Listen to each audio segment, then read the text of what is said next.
বাইদেউ নমস্কাৰ। নমস্কাৰ। কি নাম হয় আপোনাৰ? ৰমা শৰ্মা। ক'ৰ পৰা আহিছে? গাঁও সুনি, জিলা চিমলা, হিমাচল প্ৰদেশ। ৰামপালদেৱ মহাৰাজৰ পৰা নাম দীক্ষা কেতিয়া ল'লে? 16 জুন 2018। 2018 চনৰ পৰা আপুনি ৰামপালদেৱ মহাৰাজৰ সৈতে জড়িত? হয়। কিন্তু 2014ৰ পৰাই সন্ত ৰামপালদেৱ মহাৰাজ জেলত আছে, গতিকে আপুনি নাম দীক্ষা কেনেকৈ ল'লে? হয়, মই তেওঁৰ সৎসংগ শুনিছিলোঁ আৰু তেওঁৰ সৎসংগৰ পৰা প্ৰভাৱিত হৈ আৰু মানুহৰ অভিজ্ঞতাও শুনিলোঁ। যি তেওঁলোকৰ লাভ হৈছিলে সেইবোৰ দেখি তাৰপিছত ময়ো নাম দীক্ষা ল'লোঁ। সন্ত ৰামপালদেৱ মহাৰাজৰ পৰা নাম দীক্ষা লোৱাৰ আগতে আপুনি কি ভক্তি সাধনা কৰিছিল? ময়ো সাধাৰণ ভক্তিয়ে কৰিছিলোঁ, যেনেদৰে আন মানুহবোৰে কৰে। যেনে ধৰক শিৱ ভগৱানৰ ভক্তি কৰিছিলোঁ আৰু ব্ৰত ৰখা সকলো ধৰণৰ ভক্তি কৰিছিলোঁ আৰু সকলো পূজাও কৰিছিলোঁ, কিন্তু মই তাৰ পৰা একো লাভ পোৱা নাই। কোনো সাধু সন্তৰ লগতো আপুনি জড়িত আছিল নেকি? নাই, নাছিলোঁ। সন্ত ৰামপালদেৱ মহাৰাজৰ পৰা নাম দীক্ষা কেনেকৈ ল'লে? সন্ত ৰামপালদেৱ মহাৰাজৰ বিষয়ে আপুনি কেনেকৈ জানিলে? সন্ত ৰামপালদেৱ মহাৰাজৰ বিষয়ে মই মোৰ পেহী তেওঁৰ পৰা গম পালোঁ। মই মোৰ মাৰ লগত তেওঁলোকৰ ঘৰলৈ গৈছিলোঁ, তাতে সৎসংগ শুনিছিলোঁ।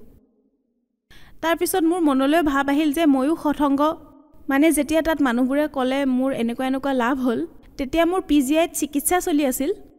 তেওঁলোকে ক'লে যে তুমিও লৈ লোৱা। মই ভাবিলোঁ যে এইবিলাক নিয়ম মই কৰিব নোৱাৰোঁ।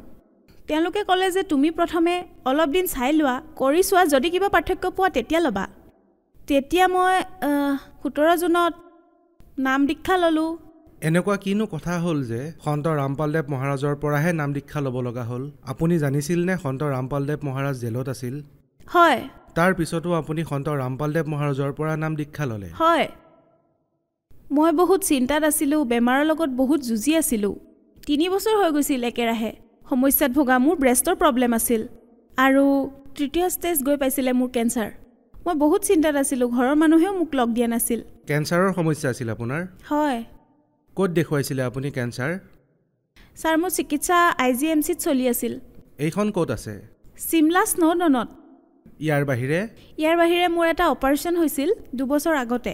তাৰপিছত অপাৰেশ্যনৰ পিছতো একো প্ৰভাৱ নপৰিল। তাৰপিছত 9 জানুৱাৰীত মোৰ অপাৰেশ্যন হ'ল। তাৰপিছত 15 দিনৰ পিছত দ্বিতীয়বাৰ মোৰ কেঞ্চাৰ আৰম্ভ হ'ল। প্ৰথমে এটাত আছিলে, তাৰপিছত ইটোতো হ'ল। ডক্টৰে কি কৈছিলে?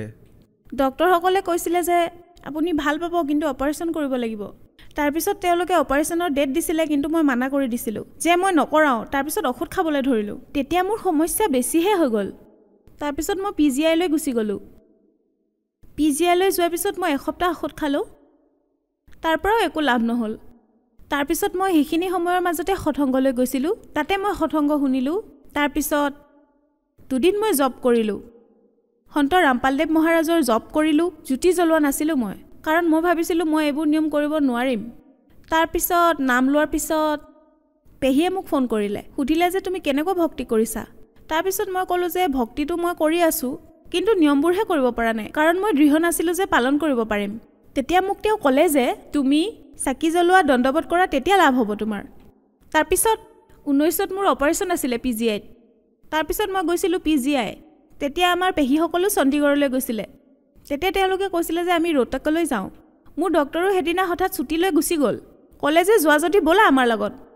তেতিয়া মই তেওঁলোকৰ লগত সেইদিনাই ৰোহটাকলৈ গ'লোঁ আৰু সেইদিনা মই ইমান শক্তি পালোঁ যে খালী ভৰিৰে গোটেই ৰোহটাকখন ঘূৰিলোঁ। আৰু সঁচাকৈ য'ত মই এখোজো দিব পৰা নাছিলোঁ, তাতে মই গোটেই ৰোহটাকখন খালী ভৰিৰে খোজকাঢ়িলোঁ। আৰু তাৰপিছত যেতিয়া মই ঘৰলৈ আহিলোঁ, মোৰ ঔষধ তেতিয়াই বন্ধ কৰি দিলোঁ আৰু মই চাকিও জ্বলালোঁ, মৰ্যাদাত ভক্তিও কৰিলোঁ। তাৰপিছত মই 25 দিনত গম পালোঁ আৰু মোৰ সকলো প্ৰব্লেম দূৰ হৈ গ'ল।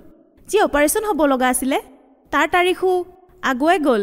তাৰপিছত মই আকৌ গ'লোঁ PGI, তাত টেষ্ট হ'ল আৰু টেষ্টবোৰ ক্লিয়াৰ আছিলে আৰু মোৰ যিটো কেঞ্চাৰ 3য় ষ্টেজত আছিলে, সেইটো কেঞ্চাৰ মোৰ শেষ হৈ গ'ল। এয়া কেনেকৈ হ'ব পাৰে? এইটো অসম্ভৱ কথা। মানুহে এই কথাটোত একেবাৰে বিশ্বাস নকৰিব। আচলতে আমাৰো এইটো কথাত বিশ্বাস হোৱা নাই যে কোনো ঔষধ অবিহনে আপোনাৰ কেঞ্চাৰ ভাল হৈ গ'ল, য'ত নেকি আপুনি কৈছে 3rd ষ্টেজত আছিল। হয়, যিসকলে মোৰ কথা শুনি আছে, মই তেওঁলোকক এইটোৱে ক'ব বিচাৰোঁ, যি লাভ মই পাইছোঁ আপোনালোকেও পাব পাৰে। ভগৱান সন্ত ৰামপালদেৱ মহাৰাজৰ সৎসংগ শুনক। একো ঔষধ নোখোৱাকৈ, একো চিকিৎসা নকৰাকৈ কেনেকৈ ভাল হ'ব পাৰেনো? মন্ত্ৰ জপ কৰি কেঞ্চাৰ ঠিক হোৱা কথাটো কোনো ব্যক্তিয়ে এই কথাটো বিশ্বাস কৰিব নোৱাৰিব। ছাৰ, মই এইটোৱে ক'ব বিচাৰিম যে আপুনি সন্ত ৰামপালদেৱ মহাৰাজৰ সৎসংগ শুনক, তেওঁৰ শব্দবাণী শুনক, তাৰ পৰাই আপুনি গম পাব আৰু তেওঁৰ ভক্তি মৰ্যাদাত থাকি কৰক কোনো ব্যক্তিয়ে যদি ভেৰিফাই কৰিব বিচাৰে যে আপোনাৰ কেঞ্চাৰ আছিলে তেন্তে কেনেকৈ গম ল'ব পাৰিব যে আপোনাৰ সঁচাকৈ কেঞ্চাৰ আছিলে ছাৰ মোৰ ওচৰত সকলো ডিটেইল আছে সকলো ৰিপৰ্ট আছে মই সেইবোৰ দেখুৱাব পাৰোঁ আৰু ক'বও পাৰোঁ ছাৰ এয়া মোৰ আল্ট্ৰাছাউণ্ডৰ ৰিপৰ্ট মোৰ পেটৰ যি আল্ট্ৰাছাউণ্ড হৈছিলে মোৰ পেটত ডাঙৰ কিবা সমস্যা আছিলে আৰু সন্ত ৰামপালদেৱ মহাৰাজৰ শৰণলৈ গৈ মোৰ এইটো প্ৰব্লেম ছল্ভ হৈ গ'ল তাৰপিছত মোৰ ব্ৰেষ্টত প্ৰব্লেম আছিলে 3 বছৰৰ পৰা এয়া তাৰ ক্লিয়াৰেঞ্চৰ ৰিপৰ্ট এইটো তাৰ আল্ট্ৰাছাউণ্ডৰ ইয়াত মোৰ সকলো টেষ্ট আছে যিবোৰ মোৰ টেষ্ট হৈছিলে তাৰ সকলোবোৰ ৰিপৰ্ট সকলোবোৰ ঠিকে আছে আৰু বৰ্তমান মোৰ শৰীৰ একেবাৰে সুস্থ হৈ আছে মই শুনি থকা সকলক এইটোৱে ক'ব বিচাৰিম যে আপোনালোকে এবাৰ সন্ত ৰামপালদেৱৰ সৎসংগ শুনক আৰু তেওঁৰ জ্ঞান গংগা কিতাপখন পঢ়ক জীৱনৰ সুগম পথ পঢ়ক তাৰ পৰা আপুনি নিজে অনুভৱ কৰিব পাৰিব সেই ডক্টৰক লগ পাব পাৰিমনে কোনোবা ডক্টৰৰ নাম মনত আছেনে আপোনাৰ হয় প্ৰথমৰ পৰাই মোক ডক্টৰ বেনাৰ্জীয়ে চিকিৎসা কৰি আছিলে ৰিপনত তাৰপিছত IGMC তাৰপিছত PGI ডক্টৰ দিব্যা মেম তাতে মোৰ চিকিৎসা হৈছিলে আৰু বৰ্তমান 7 মাহৰ পৰা মোৰ সকলো ঔষধ বন্ধ কৰিছোঁ আৰু মই সুস্থ আকৌ টেষ্ট কৰাৰ পিছত ডক্টৰে কি কৈছিলেনো তেওঁলোকৰ এইটো ৰিয়েকশ্যন আছিলে যে এয়া কেনেকৈ হ'ব পাৰে এয়া চমৎকাৰ কিন্তু মই তেওঁলোকক কৈছিলোঁ যে মই সদায় ঔষধ খাই আছোঁ বাকী মই একো নক'লোঁ আপুনি ডক্টৰক কৈছিলে যে আপুনি ঔষধ খাইছিলে কিন্তু আপুনি কোনো ঔষধ খোৱা নাছিলে মই 17 জনতে ঔষধ খোৱা বন্ধ কৰি দিছিলোঁ তেতিয়াৰ পৰা মই এটা ঔষধো খোৱা নাই কিন্তু এতিয়ালৈকে মই ঠিকে আছোঁ লাভ মোৰ বহুত হৈছে সন্ত ৰামপালদেৱ মহাৰাজৰ পৰা পেটৰ বিষ আছিলে হেতু ঠিক হ'ল অপাৰেশ্যন হৈছিল পেটৰ হেয়াও সফল হ'ল তাৰপিছত মোৰ যিটো দ্বিতীয় অপাৰেশ্যন হ'ব আছিলে ব্ৰেষ্টৰ হেতু নহ'ল কিন্তু তেওঁলোকটো বহুত আচৰিত হৈ যাব যিসকলে কয় যে সেইজন সন্তটো জেলত আছে তেওঁ বেলেগকনো কি লাভ দিব য'ত নেকি আপোনাৰ কেঞ্চাৰো ঠিক হৈ গৈছে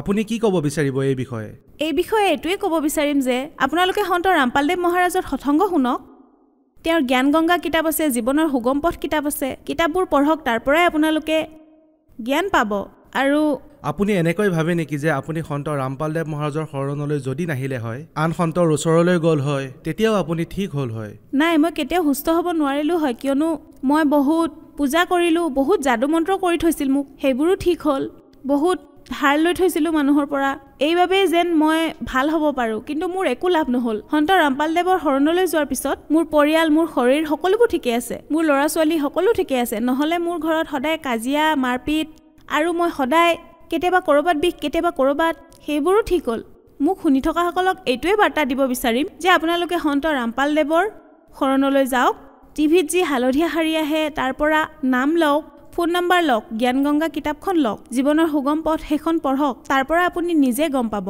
চাওক এনেকুৱা বহুত মানুহ আছে যিসকলে কেঞ্চাৰত আক্ৰান্ত হৈছে আৰু লাখ লাখ টকা পানীৰ দৰে বুৱাই পেলাইছে কিন্তু তথাপিও তেওঁলোক সুস্থ নহয় কিন্তু আপুনিতো কেৱল মন্ত্ৰ জপ কৰিয়ে লাভ পাই গ'ল আপুনি সেইসকল মানুহক কি ক'ব বিচাৰিব যিসকল এতিয়াও কেঞ্চাৰত আক্ৰান্ত মই তেওঁলোকক এইটোৱে বাৰ্তা দিব বিচাৰিম যে আপোনালোকে সঁচা ভক্তি কৰক সৎসংগ শুনক গুৰু সন্ত ৰামপালদেৱ মহাৰাজৰ শব্দবাণী শুনক তাৰ পৰা আপুনি লাভ পাব ময়ো 2 দিন সঁচা মনেৰে শব্দ উচ্চাৰণ কৰিছিলোঁ তাৰ পৰাই মই 25 দিনৰ ভিতৰত লাভ পালোঁ শেষত মই আপোনাক এইটো সুধিব বিচাৰিম যে আপোনাৰ কি সন্ত ৰামপালদেৱ মহাৰাজৰ ওপৰত সিমানেই বিশ্বাস আছে হয় এতিয়া মোৰ বেছিহে বিশ্বাস আহিছে কাৰণ এতিয়া মোৰ গোটেই শৰীৰ ঠিক হৈ গ'ল 7 মাহ আগতে মোৰ স্থিতি এনেকুৱা আছিলে যে 3 মাহ মই একেৰাহে বিচনাত পৰি আছিলোঁ আনকি মই কামলৈ যাবও পৰা নাছিলোঁ যেতিয়াৰ পৰা মই নাম দীক্ষা ল'লোঁ তেতিয়াৰ পৰা মই আকৌ কামলৈ যাবলৈ আৰম্ভ কৰিলোঁ এতিয়া মই সকলো প্ৰকাৰে আগতে মই খানাও বনাব পৰা নাছিলোঁ একো কৰিব পৰা নাছিলোঁ